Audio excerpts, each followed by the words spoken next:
இனிமையாய் தேனினும் இனிமையாய் என் நாவில் தவழ்கின்றாயே. என்றென்றும் இனிமையாய் அறிவின் இலக்கணமாய் அழியா வாழ்வு பெற்றாயே. தாய்மொழி ஆயினும் மொழியினும் மேலாய் என் உயிரோடு கலந்த தமிழ் மொழியே, உனக்கு என் முதற்கண் வணக்கம். இவ்விழாவிற்கு வருகை புரிந்துள்ள அனைத்து நல்லுள்ளங்களுக்கும் என் சிரம் சார்த்தி வணங்கிக் கொள்கிறேன்.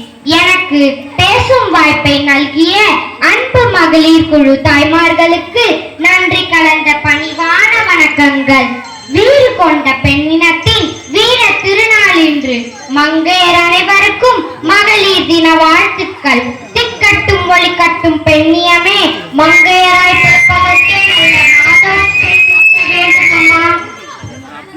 பெண்ணை போற்றும் விதமாகவும் பெண்ணை பாராட்டும் விதமாகவும் பல கவிஞர்கள் பல கவிதைகளை பாடியுள்ளனர்.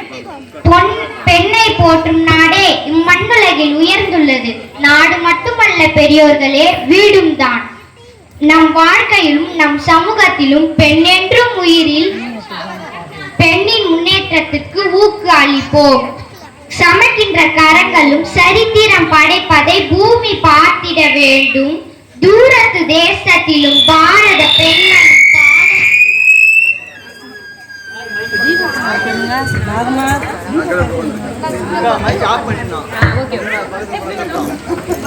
பாடல் கேட்டிட வேண்டும். பெண்கள் கூட்டம் பேய் என்று சொன்ன சித்தர்களும் ஈன்ற தாயும் பெண்தான் என்று எண்ணிடாத பித்தர்களே. ஒரு பெண் எப்படிப்பட்டவள் தெரியுமா மக்களே? தான் குழந்தை அழகில்லாமல் பிறந்தால் கூட திருஷ்டி பொட்டு வைத்து அழகு பார்ப்பாள். தான் உடல் நலமின்றி கிடந்தால் கூட தன் குழந்தையின் உடலை சுத்தப்படுத்துவாள். கரு சுமக்கும் பெண்ணெல்லாம் கண் கண்ட தெய்வம் என்று உணர்கிறேன்.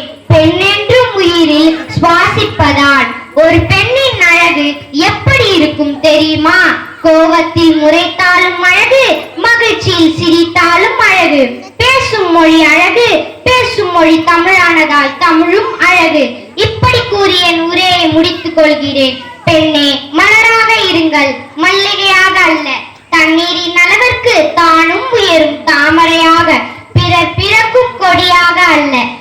தேசத்தின் உச்சியில் நிற்கும் வெற்றி கொடியாக. யாம் பேசியதோ சுருக்கம், அதன் அர்த்தமோ பெருக்கம். தேவையில்லை விளக்கம். வாய்ப்புக்கு நன்றி, வணக்கம்.